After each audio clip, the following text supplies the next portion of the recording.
Nessa noite, queridos, eu quero trazer uma palavra à família.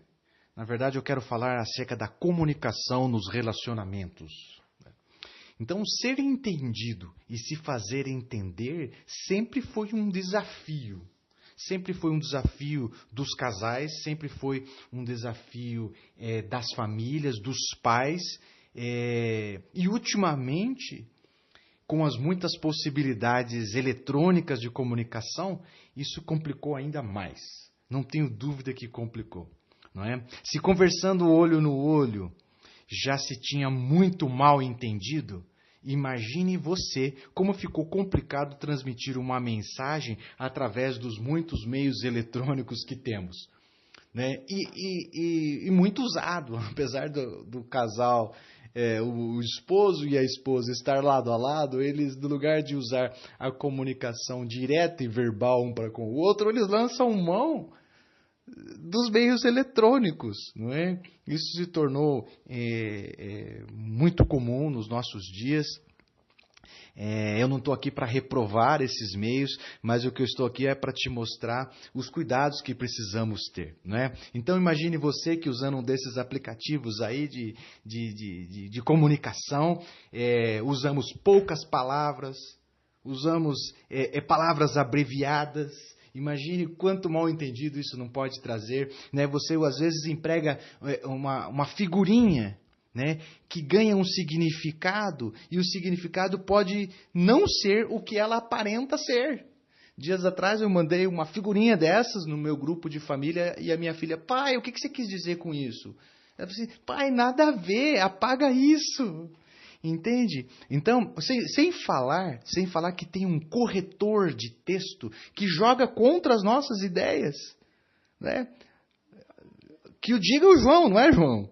Dias atrás o João foi mandar uma mensagem para o Denis, que está aqui na igreja, lá no fundo. Foi mandar uma mensagem para o Denis, e o que saiu? Olá, Denise. Vai explicar um negócio desse. Como é que explica um negócio desse? Então, o que eu quero focar hoje é a comunicação pessoal, é a comunicação nos relacionamentos e os cuidados que precisamos ter com as tantas ciladas que existem, né? Afinal, quem já não viveu a chateação, né, de num relacionamento familiar ou profissional dizer A e o outro entender o Z, não é? Todos nós já tivemos esse desprazer, não é? E a verdade é que eu queria mostrar para vocês aqui um slide, né? Esse material, esse estudo eu peguei da Family Foundation, que traz o principal curso que a Family Foundation traz para o Brasil, é o Veredas Antigas, do Craig Hill, não é?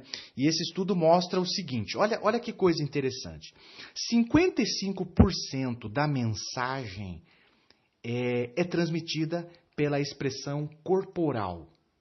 55% da mensagem é transmitida pela expressão corporal. 38% da mensagem, né, ela é transmitida pela entonação da voz. Veja, nós temos 93% da mensagem, ela é transmitida por outro caminho que não é o verbal.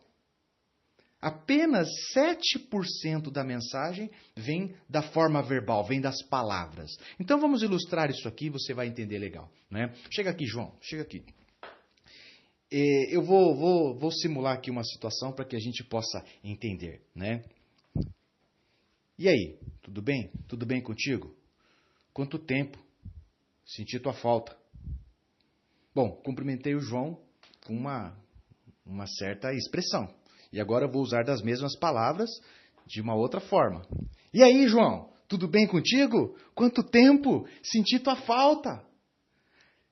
Em qual desses cumprimentos você se sentiu honrado?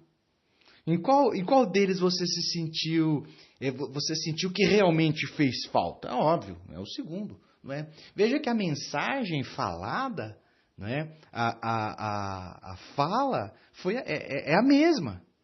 A mensagem verbal foi a mesma. Mas o que mudou? O que mudou foi a entonação. O que mudou foi o cumprimento firme que dei à mão dele da segunda vez. E da primeira vez cumprimentei com a mão frouxa, transmitindo um desprezo do tipo, tô nem aí para você, não é? Então, veja que o que falamos, o que de fato falamos, reflete apenas em 7% da mensagem que transmitimos. Os outros 93% não vêm do que falamos, né? E é nisso que mora, veja que é uma margem muito grande de 93% para ocorrer o que chamamos de mal-entendido. Porque não vem do que falamos, né? E aí ganha muita importância, né? Não é o que você fala, mas como você fala. Não é o conteúdo. O conteúdo pode ser bom, mas a entonação, a expressão do corpo passa outra mensagem, não é?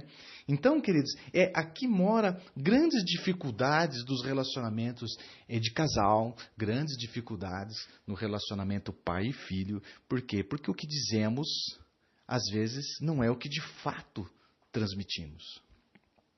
Bom, se isso já não fosse o bastante para nos complicar a vida, né? Temos mais um ingrediente que complica o nosso relacionamento, que complica a nossa comunicação. É o que eu chamo de terceiro interessado. Há um terceiro interessado que quer nos colocar em guerra. Você vai entender isso aqui numa ilustração que eu vou te passar. Imagine você um tempo feudal, onde se tinha pequenos reinos, né? E tinha 3 reinos, 2 deles muito grandes, muito potentes, com grandes exércitos, e que viviam em guerra, e que viviam disputando a hegemonia. E havia um terceiro reino muito pequeno, né?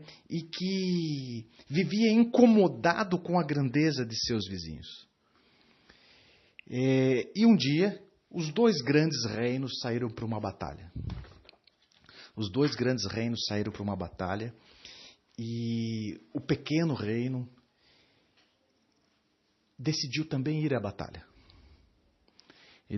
O comandante deste pequeno reino disse o seguinte: hoje os 2 grandes vão lutar. E nós também vamos. Nós vamos ficar à espreita. E assim que eles se degladiarem, aquele que sobreviver, nós vamos para cima deles e vamos passar o trator por cima dos sobreviventes. Depois que eles estiverem bem cansados, degradados, não é? Nós vamos chegar com todo o fôlego, com o nosso pequeno exército, mas de pessoas descansadas e valentes, e vamos sair da sombra. É hoje que vamos sair da sombra desses gigantes. Acontece que foram para a guerra, e esse pequeno reino ficou escondido, só à espreita do desfecho da guerra entre os grandes. Mas, num dado momento, os comandantes dos grandes reinos passaram a linha de batalha, conversaram, se cumprimentaram e fecharam um acordo. Aquele dia era um dia que não teria guerra. Decidiram que viveriam em paz e não mais teriam guerra. Aquele comandante que estava à espreita, na expectativa de sair da sombra, na expectativa de sair do anonimato, vendo aquela cena, não se conformou. Falou assim: não podemos viver com essa situação, não podemos viver à sombra dessas 2 potências. Então ele chamou o seu arqueiro e falou: acerte uma flecha bem no peito de um dos comandantes. E assim o rapaz fez. Atirou uma seta no peito de um dos comandantes do grande reino, e ali se startou uma grande guerra. Ao ver os seus soldados, ao ver que o seu comandante estava atravessado por uma flecha, não pensou outra coisa a não ser: veio do lado de lá. E então partiram e guerrearam entre si, e se degladiaram, e se destruíram, e ao final, cansados, o pequeno reino veio e conquistou tudo. O pequeno reino veio e subjugou a todos. Então, queridos, o mal entendido, essa ilustração, nos mostra que o mal entendido instaura a guerra e levou os envolvidos à destruição. Um mal entendido, a flecha não partiu do lado de lá, a flecha partiu do terceiro interessado e que estava à espreita. Imagine você se esses dois reinos grandes tivessem o discernimento e juntos identificado que a flecha não partiu do lado oposto, e sim de um lado, de um outro lado. Partiu de um terceiro interessado. Imagine vocês que eles tivessem descobertos que havia um manipulador das circunstâncias e juntos militassem contra aquele pequeno reino que estava ali à espreita com terceiras intenções. Então, queridos, o grande lance é o seguinte: há um manipulador das nossas palavras dentro da nossa casa. Há um manipulador que quer destruir a paz, que quer destruir a alegria e que quer nos colocar definitivamente um contra o outro. E isso acontece nos nossos relacionamentos. Isso acontece no relacionamento com os nossos cônjuges, com os nossos filhos, com os nossos subordinados, com os nossos chefes. Acontece nos relacionamentos. Há um terceiro interessado que quer nos colocar em guerra, e em guerra constante. Com qual propósito? De nos destruir. Nessa guerra, os envolvidos são destruídos, se degradam e são destruídos. O apóstolo Paulo, e eu queria que você abrisse a tua Bíblia comigo, no livro de Efésios, o capítulo 6, o versículo 10, é um texto muito conhecido, não é? Certamente você o conhece, e muitos até de cor, mas esse texto traz uma coisa muito bacana em que eu queria abordar com você nessa noite. Abre aí, Efésios 6, o versículo 10. Na minha Bíblia diz assim: finalmente, em outras, para encerrar, em outras, concluindo, não é? Fortaleçam-se no Senhor e no seu forte poder.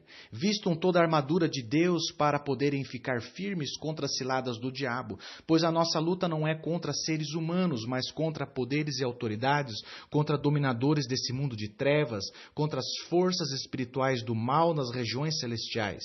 Por isso, vistam toda a armadura de Deus, para que possam resistir o dia mau e permanecer inabaláveis depois de terem feito tudo.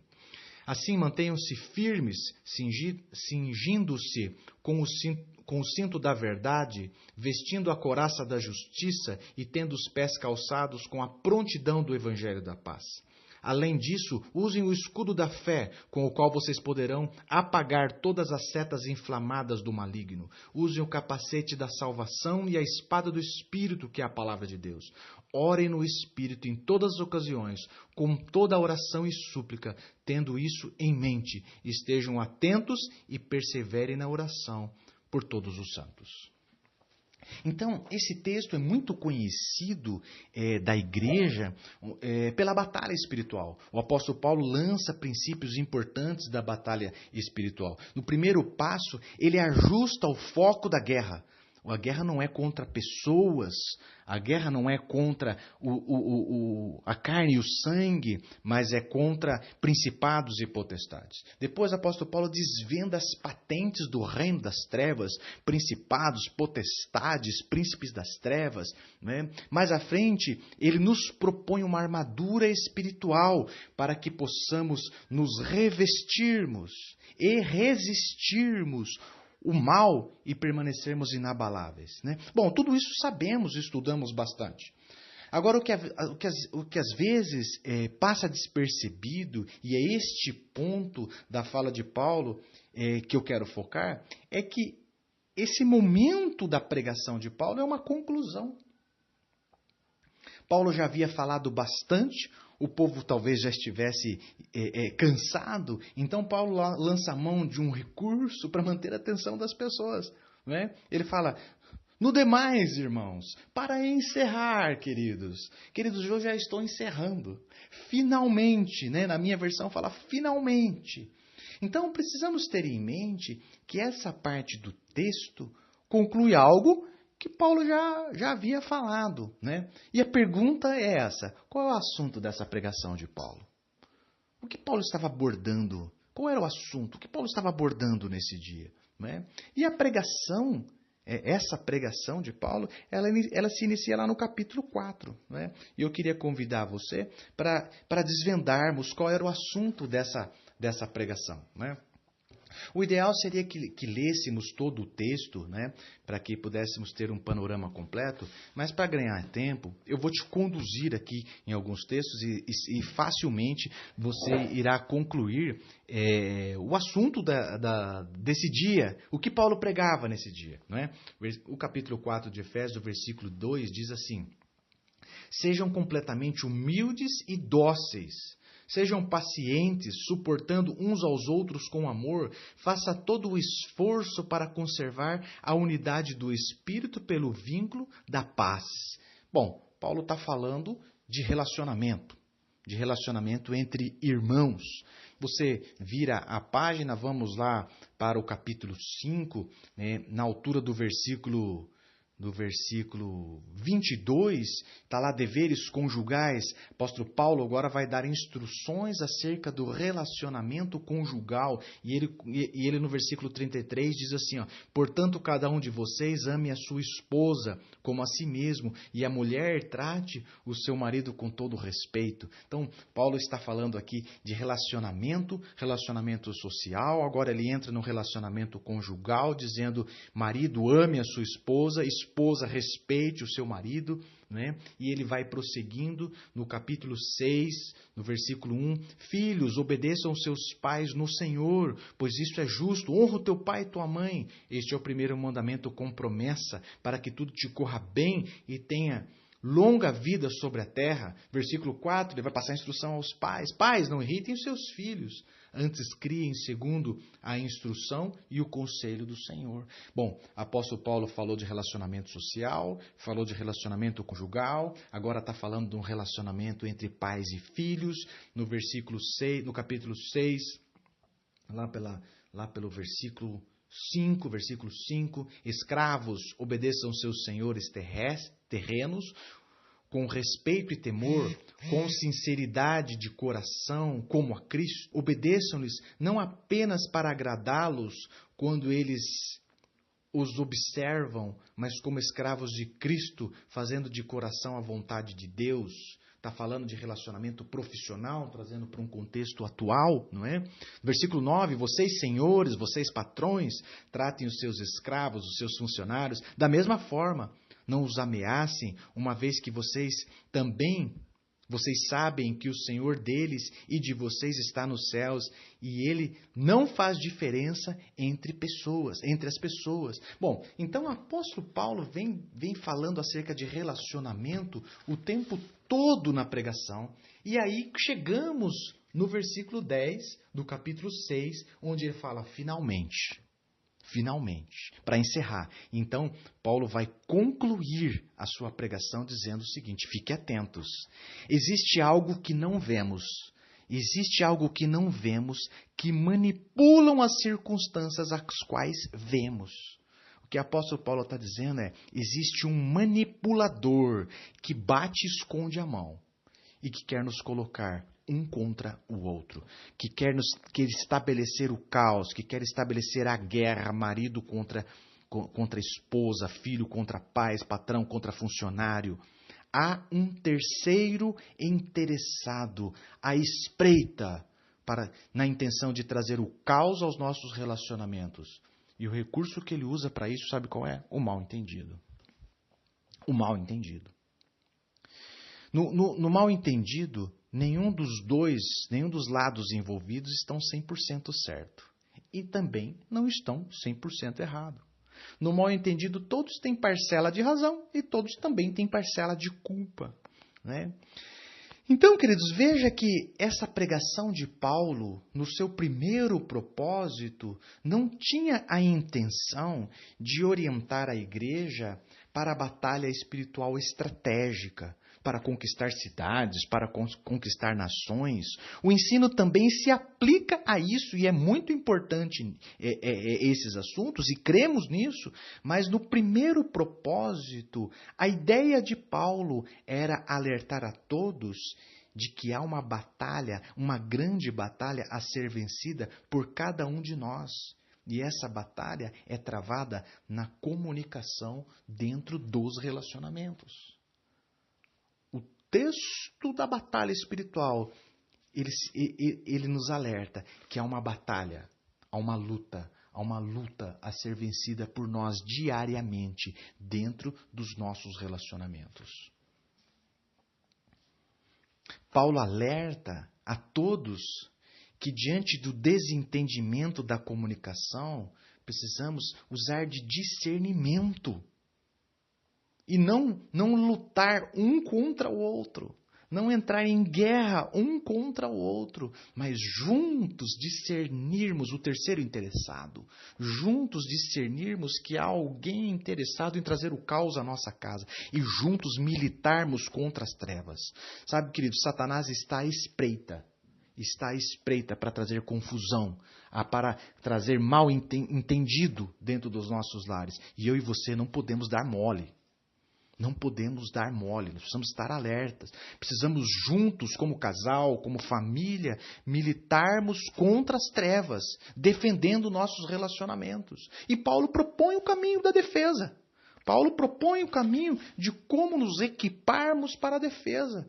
Use o cinturão da verdade, aí vem a armadura. Use o cinturão da verdade. A verdade, querido, a transparência, a sinceridade precisa ser uma marca nas nossas casas.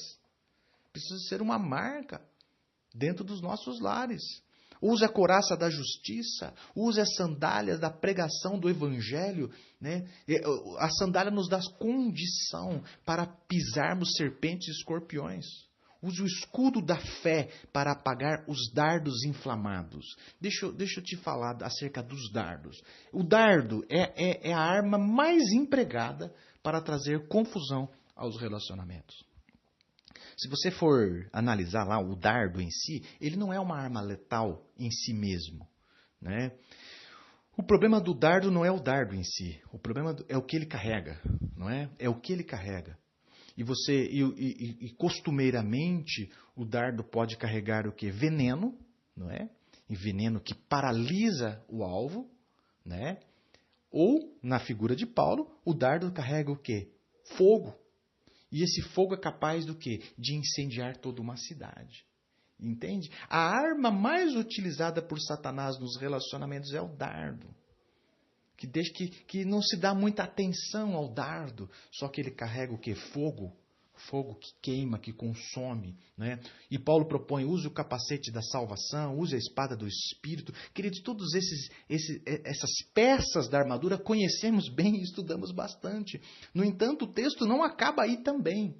Não é? O texto diz, no versículo 18, orem no Espírito em todas as ocasiões, com toda oração e súplica. Queridos, orem. Ah, mas eu oro. E é verdade, muitos de nós oramos, mas precisamos orar com a nossa esposa. Maridos, precisamos orar com a nossa esposa. Esposas, precisamos orar com os nossos maridos, juntos, precisamos orar com os nossos filhos, juntos, porque individualmente muitas vezes fazemos. Queridos, há uma barreira a ser rompida por nós. Porque eu reparo que muitos crentes maduros, muitos crentes atuantes, gentes de fé verdadeira, e muitos desses têm dificuldade de orar junto com sua esposa, junto com seu esposo. E talvez por isso, né, não consigam discernir os dardos de Satanás na área da comunicação. É por isso, e talvez por causa disso, são vulneráveis na área da comunicação. Então, o grande desafio que eu tenho a trazê-los a fazer nessa noite é que não ignore as más intenções do maligno. Não ignore a capacidade de Satanás de causar confusão na comunicação.